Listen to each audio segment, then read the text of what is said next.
जय हिंद दोस्तों। अगर आपके पास भी केस को जीतने के लिए कुछ भी नहीं है, जैसे ना अच्छे एविडेंस और ना अच्छे विटनेसेस, तो आप सोचेंगे कि केस हार जाएंगे। ऐसा बिल्कुल भी नहीं है कि आप केस हार जाएंगे। यदि आपके पास एक अच्छा, ईमानदार और मेहनती वकील है तो आपको हारा हुआ केस भी जिता सकता है। हम आपको यहाँ पे 5 ऐसे तरीके बताएंगे जिनके मदद से आप एक अच्छा वकील अपने केस के लिए ढूंढ सकते हैं। वीडियो को शुरू करने से पहले चैनल को सब्सक्राइब करके बेल आइकन का बटन दबा लीजिए, जिससे आने वाली नई वीडियो का नोटिफिकेशन आप तक सबसे पहले पहुंचे। तो चलिए हम बात करते हैं उन 5 तरीकों को जिनसे हम अपने केस के लिए एक अच्छा वकील ढूंढ सकते हैं। नंबर 1 है सिफारिश करके।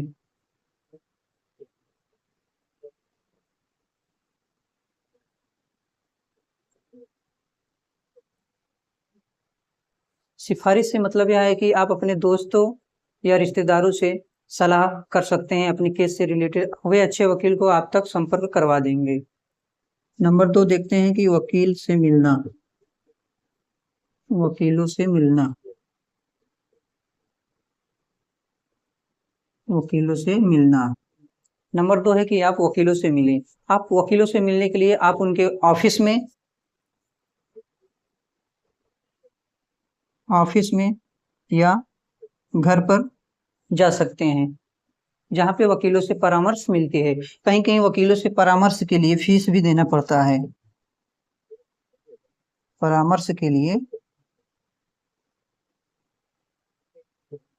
फीस भी देनी होती है। परामर्श के लिए फीस भी देनी होती है, तो आप फीस दे करके आप उनसे सलाह ले सकते हैं।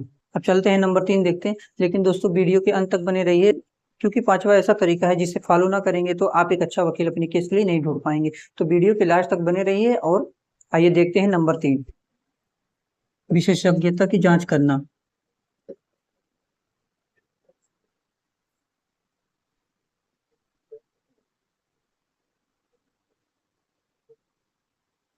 विशेषज्ञता की जांच करने से तात्पर्य यह नहीं है कि आप किसी भी वकील से मिलने जाएं और परामर्श फीस देने के बाद आप यह अंदाजा लगा लें कि वकील साहब की उम्र ज्यादा है तो ज्यादा जानकारी होगी, कम उम्र है तो कम जानकारी होगी। ऐसा बिल्कुल भी नहीं है। और मैं यह भी नहीं कह रहा हूँ कि ज्यादा उम्र है तो ज्यादा जानकारी नहीं होगी। आपको बताना चाहूंगा कि वकीलों की संख्या बहुत अधिक है, और उनमें से अधिक वकील जो होते हैं सरकारी रिटायरमेंट के बाद आते हैं, जैसे कि एक्स पुलिसमैन, आर्मी से, नेवी से या सिविल से। ऐसे वकील रिटायरमेंट के बाद आते हैं और अपने वकालत के पेशे में लग जाते हैं। आपको यह भी देखना पड़ेगा कौन से वकील कब से प्रैक्टिस कर रहे हैं। तो उसके लिए हम आपको यहाँ पे 2 तरीके बताएंगे कैसे आप जांच सकते हैं कौन से वकील कब से प्रैक्टिस कर रहे हैं। तो आप किसी भी वकील का जांच इस विषय पर कर सकते हैं कि वह कब से प्रैक्टिस कर रहा है। तो आप उसके इनरोलमेंट नंबर लेकर के यह देख सकते हैं कि वह कब से प्रैक्टिस कर रहा है, क्योंकि एनरोलमेंट नंबर में 3 भाग होते हैं। जिसका पहला भाग होता है राज्य से रिलेटेड, उसके बाद दूसरा भाग होता है नंबर, और तीसरा भाग होता है सन,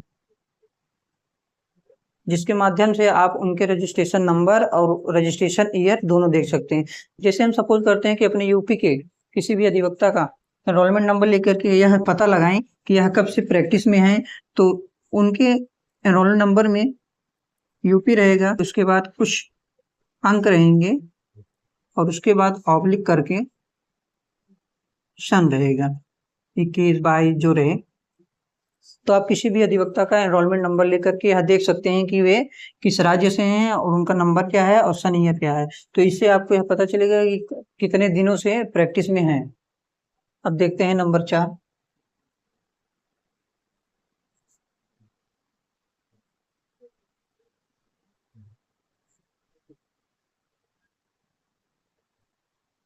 है चर्चा करके। जब आप किसी भी वकील का एनरोलमेंट नंबर देख करके यह पता लगा लेंगे कि यह कितने दिनों से अधिवक्ता के क्षेत्र में प्रैक्टिस कर रहे हैं। अब आइए देखते हैं अपना चौथा नंबर चर्चा करके।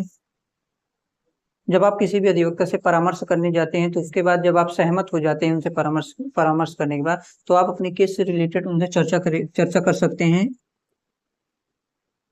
केस से रिलेटेड चर्चा कर सकते हैं कि आपके केस का क्या फैक्ट है, और उसके जीतने का क्या चांस है। और अपने वकील साहब से अपने केस से रिलेटेड किसी अन्य जजमेंट के बारे में भी जान सकते हैं कि क्या इस फैक्ट पर क्या क्या जजमेंट आ रहा है, उसके क्या नियम रहे हैं। और अब आइए हम लोग देखते हैं अपना पांचवा जो सबसे महत्वपूर्ण है, जिसके बिना आप एक अच्छा अधिवक्ता ढूंढ ही नहीं सकते हैं। तो नंबर पांचवा है फीस।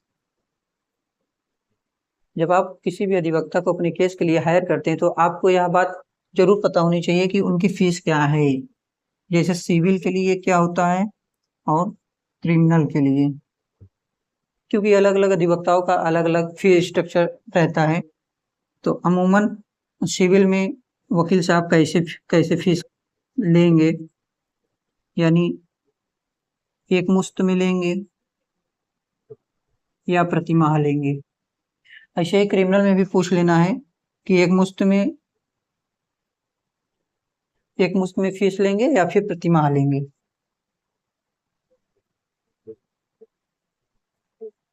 यदि आप इन 5 तरीकों को फॉलो करके एक अधिवक्ता को चूज करेंगे तो आप अपने केस के लिए एक अच्छा वकील कर लेंगे। आई होप आप लोग यह समझ गए होंगे कि आपको अपने केस से रिलेटेड एक अच्छा वकील कैसे ढूंढना है। वीडियो अच्छा लगा हो तो वीडियो को लाइक और शेयर कमेंट कर दीजिए। और यदि चैनल पर नए हैं तो चैनल को सब्सक्राइब करके बेल आइकन का बटन दबा लीजिए, जिससे आने वाली नई वीडियो का नोटिफिकेशन आप तक जल्द से जल्द पहुंचे। तब मिलेंगे नेक्स्ट वीडियो में, तब तक के लिए जय हिंद जय भारत।